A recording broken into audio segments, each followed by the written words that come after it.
निरंजन अलख निरंजन अलख निरंजन हो अलख निरंजन अलख निरंजन अलख निरंजन हो अलख निरंजन।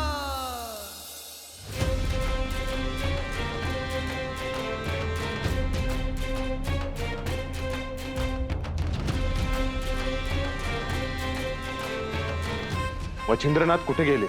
ते निघून गेले की काय? नाही, मच्छिंद्रनाथ असे सहज निघून जातील असं वाटत नाही.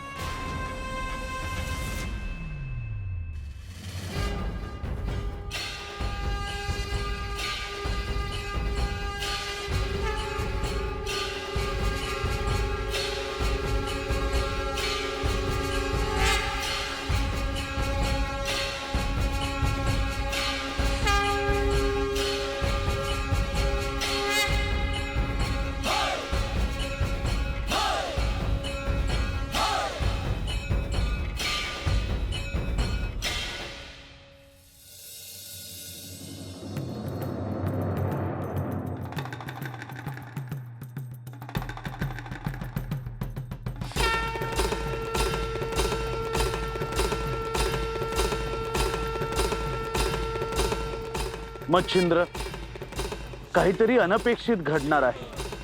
तू करत असलेले कार्य सोपे नाही.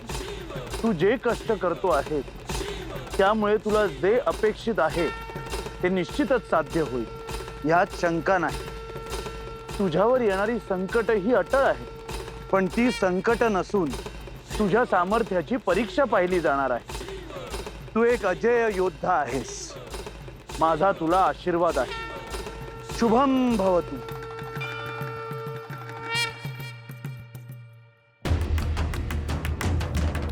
आपण त्यांना जोपर्यंत आत जाऊ देत नाही तोपर्यंत ते मंदिराला प्रदक्षिणा घालतायत.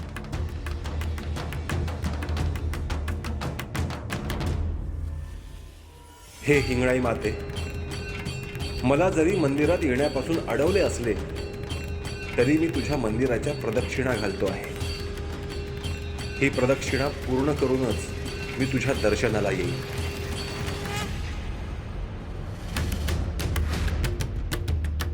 मच्छिंद्र, तुझी श्रद्धा भक्ती पाहून आनंद झाला.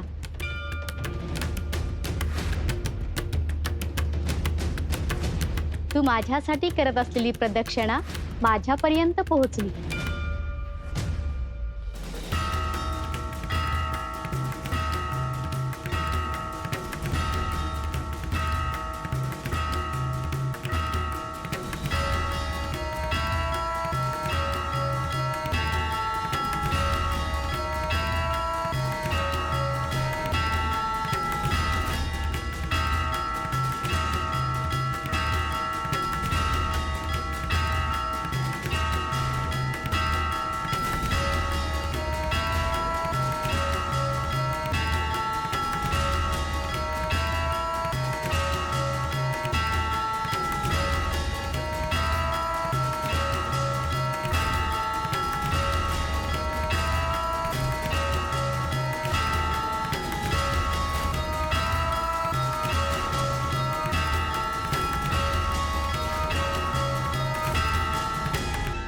तुम्ही माझा मार्ग सोडा.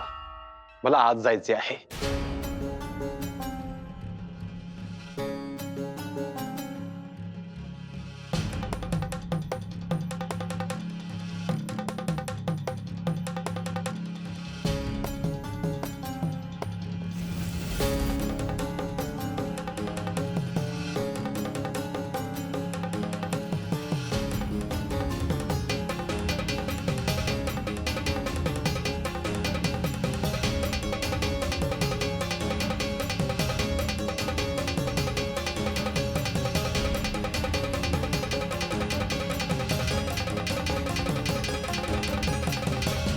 श्री मच्छिंद्रनाथ, मागे वा.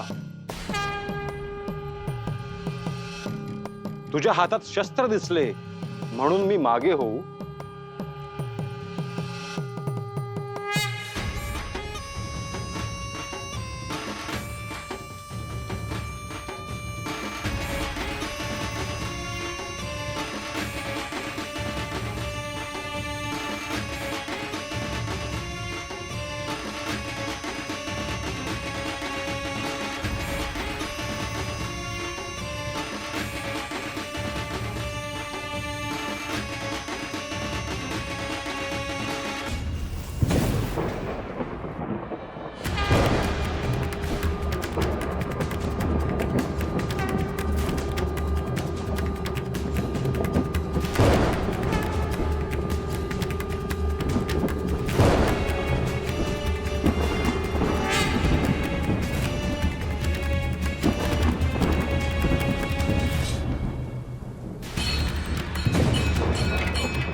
बाहेरून भैरवांच्या आणि योग्यांच्या गर्जना ऐकू येत आहेत. हे होणारच होते. मच्छिंद्रनाथांना आत येण्यापासून रोखल्याने हे होणे स्वाभाविक आहे. हे देवी, हे योगी कोण आहेत? भैरवनाथांना तर त्यांनी सांगितलेच आहे. ते साक्षात कवी नारायणाचा अवतार आहेत. देवी, बाहेरून मोठ्याने भैरव आणि योग्यांच्या गर्जना ऐकू येत आहेत. पण आता त्यांच्यात युद्ध होणार की काय? मी आदेश दिला आहे की मच्छिंद्रनाथांना आत प्रवेश देऊ नका, आणि तसे झाल्यास ते निश्चितच शस्त्र उचलतील, आणि शस्त्र उचलले तर युद्ध हे नक्कीच होणार. परंतु देवी, आपण त्यांना आत प्रवेश करण्यासाठी अनुमती का देत नाही? ही शस्त्र म्हणजे माझ्या समोर खेळणी समान आहे.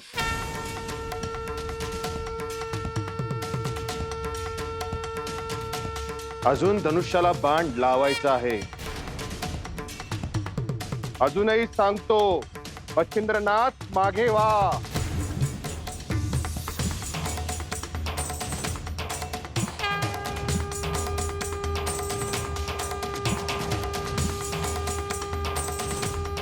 अन्यथा हा बाण सुटला तर विपरीत घडेल.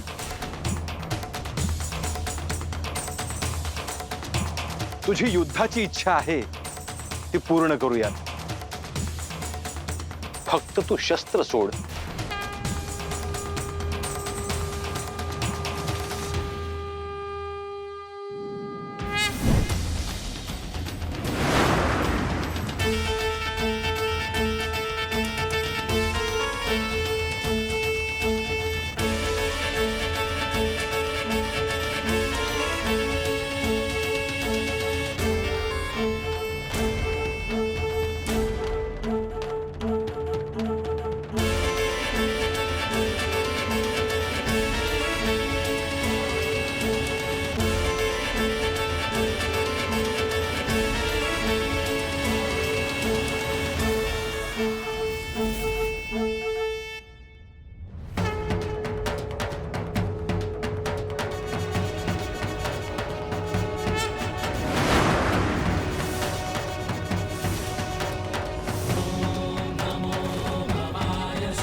मच्छिंद्र, तू किती युद्ध कुशल आहेस आणि तुझे सामर्थ्य काय आहे याचे आज सगळ्यांना दर्शन झाले. तू हे युद्ध जिंकलेस आणि हिंगळा मातेलाही प्रसन्न केलेस. तुझ्या पुढच्या प्रवासातही शाबरी मंत्रासाठी एक एक शक्ती सहाय्यभूत होत जातील. मी तुझ्यावर खूप प्रसन्न आहे. मच्छिंद्र, तू पूर्ण संयम ठेवला आहेस आणि प्रथम शस्त्र उचललेले नाहीस, हेच आपले तत्व आहे. भैरवांना कल्पना नाही तुझे खरे स्वरूप काय आहे ते, पण युद्ध झाल्याशिवाय त्यांना तुझी ओळख पटणार नाही.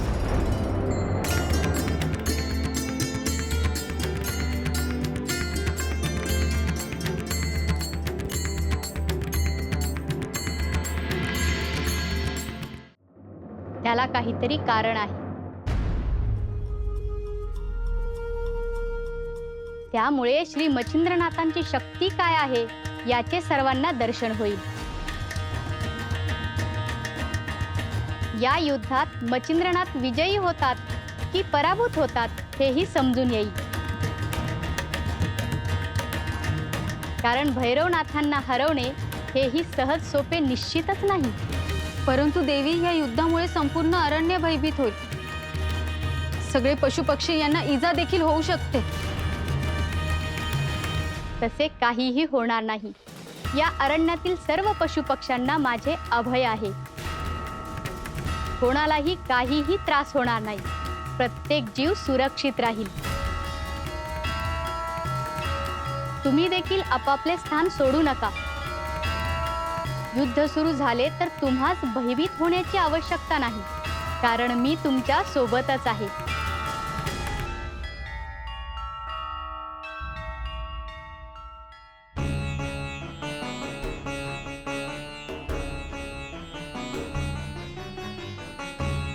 ऋषीच्या वेशात तुम्ही तिघे भैरवच आहात हे मी ओळखले आहे. माझ्यापासून काहीही लपून राहू शकत नाही. मी तुम्हाला शस्त्र उचलू नका असे सांगितले होते, परंतु तुम्ही माझे ऐकले नाही. आता मी तुमच्या दिशेने वातास्त्र फेकतो आहे. त्यापासून तुमची निश्चितच सुटका नाही.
देवी, मंदिराचे द्वार उघडून बाहेर जाऊ का?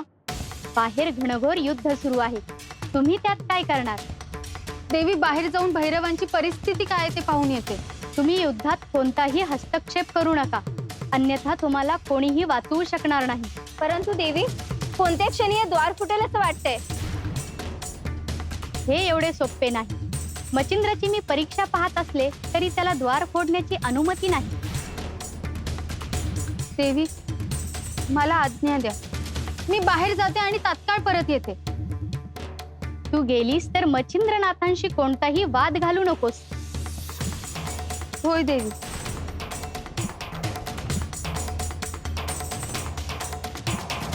मच्छिंद्रनाथ, तू किती युद्धकुशल आहेस हे मी पाहते आहे. मी लवकरच तुला दर्शन देईन.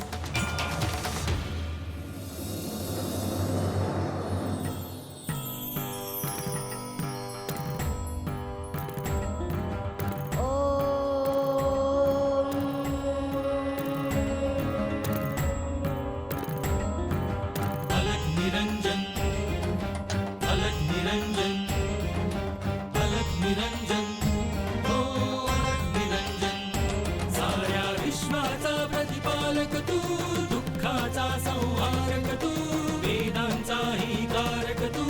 शिव हर शंभू हे नवनारायण अवतार तू दिन दुबळ्यांचा दाता तू गुरुशक्तीचा सेवक तू शिव हर शंभू अलख निरंजन ओ अलख निरंजन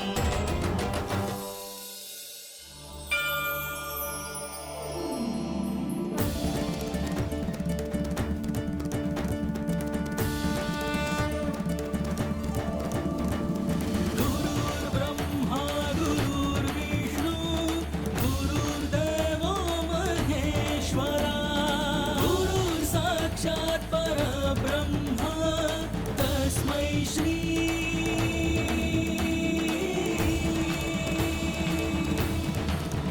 गुरुवे नमः गुरुवे नमः गोरक्ष, तुझी प्रगती पाहून मला समाधान आहे. हे प्रभू, हा ओम जसा जसा मी म्हणतो आहे तशा मला अनेक दिव्य गोष्टी दिसत आहेत. ते होणारच, कारण हा ओम सृष्टीशी जोडला गेला आहे. हे प्रभू, मला एक दृश्य दिसले. माझे गुरु आणि भैरव यांच्यामध्ये वाद सुरू आहेत. ज्या अर्थी तुला हे असे दिसले त्या अर्थी ते सत्य आहे. परंतु माझ्या गुरूंना त्यांचा विरोध का आहे? हे तात्पुरतं आहे. कोणत्याही नाथांना कायमस्वरूपी विरोध टिकणार नाही. मला माझ्या गुरूंची काळजी वाटते आहे. गोरक्ष, तू काळजी करण्याचं कारण नाही, कारण मच्छिंद्रनाथ स्वतः युद्ध कुशल आहे. पण ते एकटे आहेत.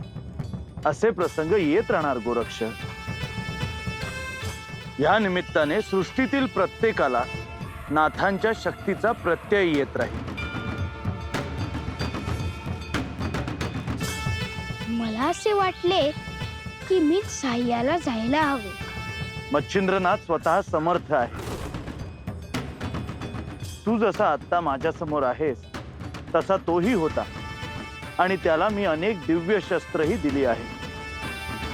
त्यामुळे तू काळजी करावीस असं काही नाही, आणि या प्रसंगातूनच शुभ काहीतरी घडेल.